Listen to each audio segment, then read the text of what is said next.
The wind in Wyoming did not whisper. It scraped across the land like a knife, peeling dust from the ground, and memories from any man foolish enough to return.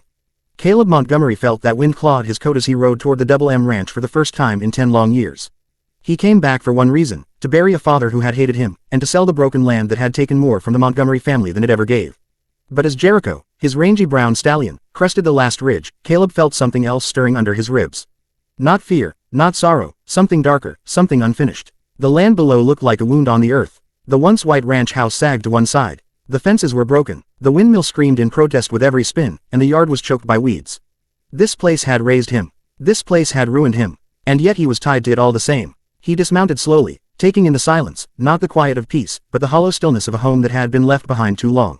He stepped onto the porch. His boots thudded on the warped boards, stirring clouds of dust. He pushed the front door open, expecting emptiness. Instead, he smelled lavender. Caleb's hand fell to the grip of his Colt. That scent belonged to a memory he thought he had buried. Before he could call out, a shadow moved inside the parlor. A woman stepped into the beam of afternoon light. Her black morning dress hid the curves he once knew by heart, but nothing could hide her eyes. Green, sharp, guarded, angry. Lena Bishop, the girl he once planned to marry, the woman who had broken him without ever knowing. She pointed a loaded shotgun at his chest. "You're trespassing," she said, steady as iron. Caleb's breath caught. 10 years of dust and heartbreak rose in his throat.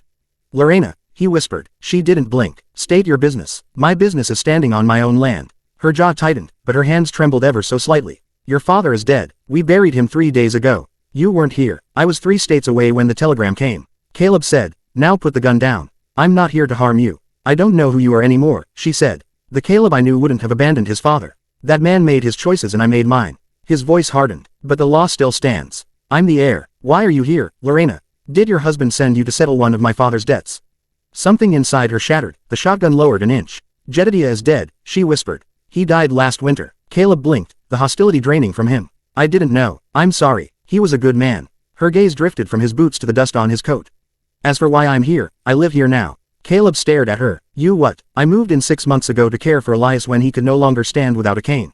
He was sick and he was alone." Caleb felt the room tilt. His father had let her in. His father who hated everyone. "Why?" Caleb whispered. She didn't answer with words. Instead, she crossed the room, opened Elias's old desk drawer, and pulled out a thick envelope sealed with red wax. "Your father changed his will 2 weeks before he died," she said. "Read it." Caleb opened it with stiff fingers. Legal ink blurred into meaning. And then he saw the line that made his breath stop. The ranch was not his. It was to be shared. He read aloud, voice low and disbelieving. "To my estranged son Caleb Montgomery, and to my caretaker Lena Bishop, provided they both reside on and work the land together for 1 full year." Caleb looked up, the paper shaking in his hand. "He shackled us together," he said. "He knew you'd run," Lena answered. "And he knew I had nowhere else to go." Caleb stared at the woman he had once loved, at the ranch that held every ghost of his past, at the will that trapped them both in a cage built by a dead man's pride. "I'll contest it," Caleb growled. "You can try," she said quietly. "But the bank is coming for inspection on Friday. They will foreclose if we're not ready." She stepped closer. Close enough for him to see the weary lines near her eyes. Close enough for him to smell lavender again. "You ran once," she whispered. "Are you going to run again, or are you going to stay and fight?" The wind rattled the broken shutters. The house creaked. The past closed in like a tightening rope. For the first time in 10 years, Caleb Montgomery didn't know which way to run. Caleb didn't sleep that night. The house creaked with every gust of Wyoming wind, and the past pressed in around him like a heavy blanket. Lena moved quietly through the kitchen at dawn as if she had lived there her whole life. Caleb watched her from the doorway, the scent of coffee drifting through the ruined room. It felt strange. It felt familiar. It felt dangerous. "I'm going to town," Caleb said, strapping on his Colt. "I need to know if this will is real." "It is," Lena answered. "But go see for yourself." She didn't stop him. She didn't beg him to stay. She just stood there with her arms folded, steady as a fence post in a storm. He didn't know whether to admire her or curse her. The ride to Purgatory Creek was a blur of dust and anger. The town hadn't changed much. Folks stared at Caleb like he was a ghost riding in from the wrong side of memory. He tied Jericho outside the lawyer's office and walked in without knocking. Judge Thaddeus O'Malley looked up from his desk, blinking like a startled owl.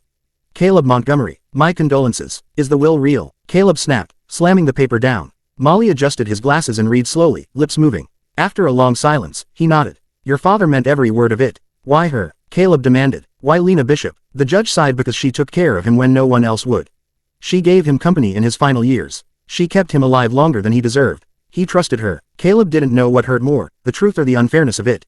"And Hayes?" Caleb asked. "Does he know?" "Oh, he knows," the judge whispered. "He expected the ranch the moment Elias died. Your return and that will ruin his plans." Caleb's gut tightened. Hayes wasn't the kind of man who took disappointment lightly. Watch yourself, O'Malley warned. He's got a new foreman, a gun hand named Vargo. Mean as a rattler. Caleb left town with a cold feeling crawling up his spine. Something dark was already moving across the valley. When he reached the ranch, the sun was setting behind the Tetons. Lena was on the porch, hammering a board over a broken window.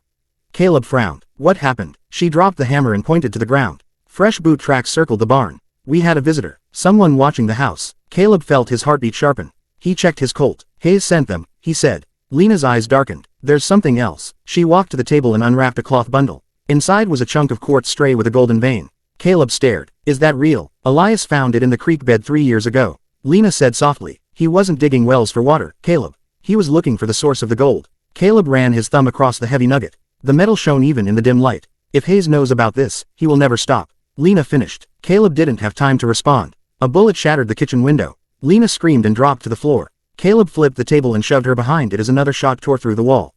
Glass rained across the room. Outside, a voice laughed. Hi, cruel. Welcome home, Cowboy. Vargo. Caleb peeked through the broken window. 3 shadows moved across the yard. Another climbed the porch. They're trying to get close, Caleb whispered. They want us out in the open. Lena crawled to the corner and grabbed the double-barreled shotgun.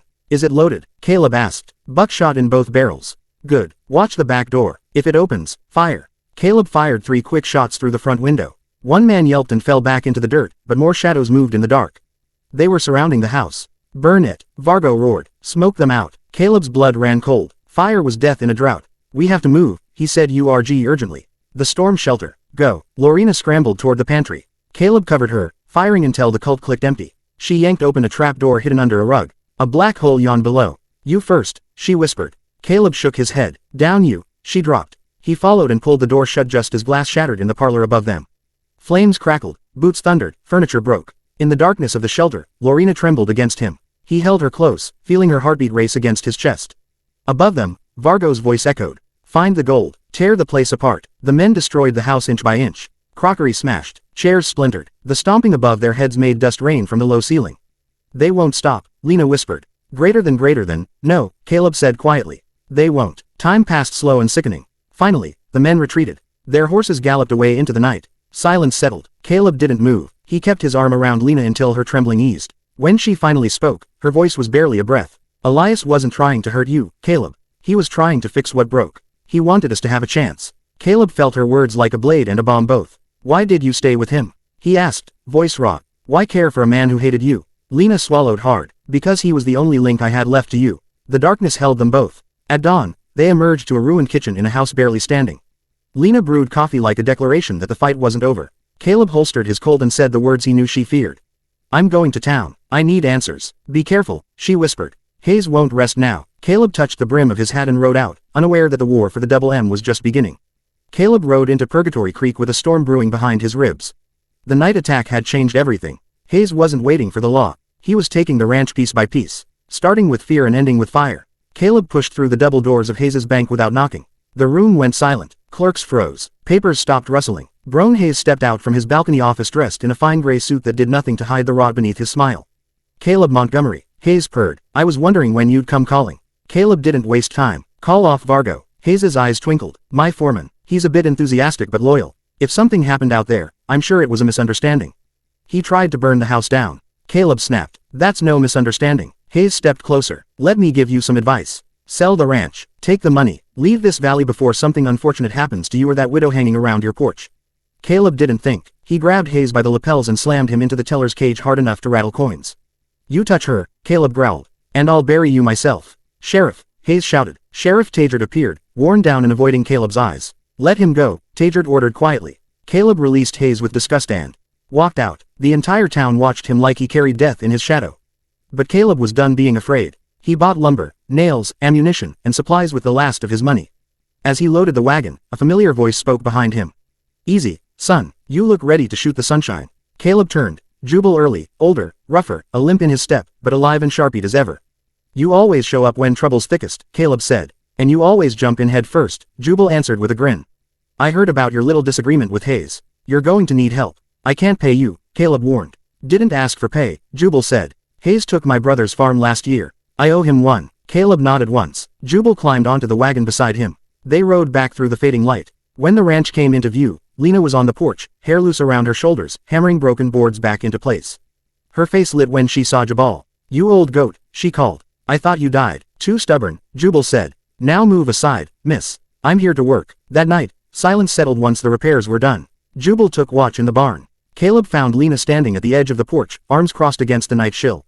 "You went to town," she said softly. "What did Hayes want?" "For us to run," Caleb answered. "And he'll make sure it happens one way or another." Lena didn't flinch. She stared out at the dark fields. "I asked around today," Caleb continued. "About Jedediah." Her shoulders tightened. "And what did they say?" She asked. "That he bought out your father's debts and that he used you as a bargaining chip."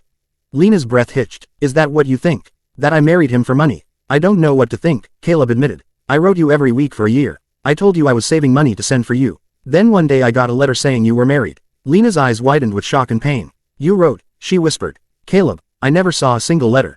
Caleb stared at her. "I wrote dozens to the house in Abilene. The one you gave me. I never left that house for 6 months," she said, tears spilling. "I waited every day on that porch. Not one letter came." Caleb's heart dropped. "Someone intercepted them," he said. Lena nodded slowly. "My father," she whispered. "He took them. He sold me to Jedediah, but he wanted me to believe you abandoned me first." Caleb stepped closer, anger and sorrow twisting inside him. "I never stopped loving you," he said. "Even when I tried to hate you." Tears slipped down Lena's cheeks. "I never stopped either," she said. Their lips met. 10 years of heartbreak pulling them together like magnets. It was fierce and desperate and tender all at once. Then the sound of riders thundered across the lower pasture. Jubal's voice carried through the night. "Riders fast." Caleb and Lena broke apart. The moment vanished, replaced by the cold reality of war. They ran inside. From the dark parlor window, they watched torches sweep across the land.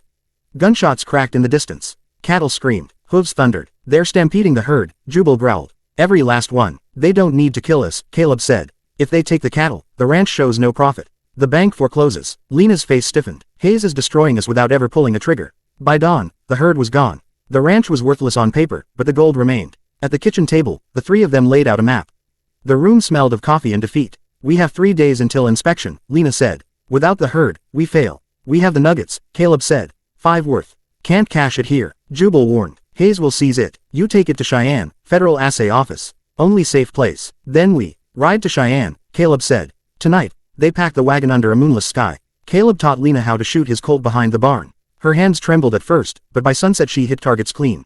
"Not bad," Caleb said softly. "We're fighting for our home," she replied. "I can't afford to miss." They left at nightfall. The trail to Cheyenne cut through Black Rock Canyon, a narrow pass with sheer walls rising like prison gates.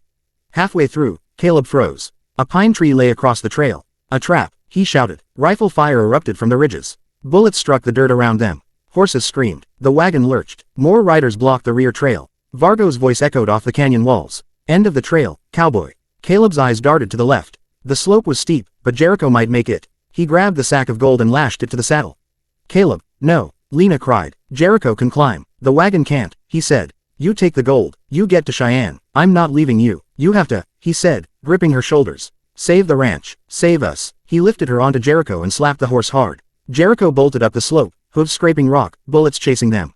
Caleb took cover behind the wagon and fired, drawing the gunman's attention. He saw Lena crest the ridge and disappear. Relief washed through him. Then a rifle butt slammed into his skull. Darkness swallowed him. When Caleb woke, he was tied to a chair in his own parlor. Hayes sat across from him, calm as a preacher on Sunday.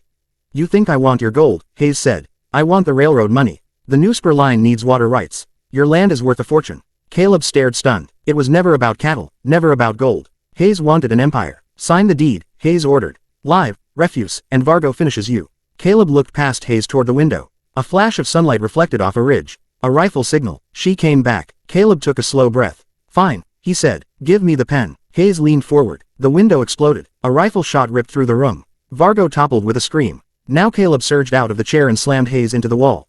The deed spilled ink across the floor. The front door burst open. Lena stood in the doorway. Winchester raised, smoke curling from the barrel. "Drop the gun, Hayes," she said, her voice steady as bedrock.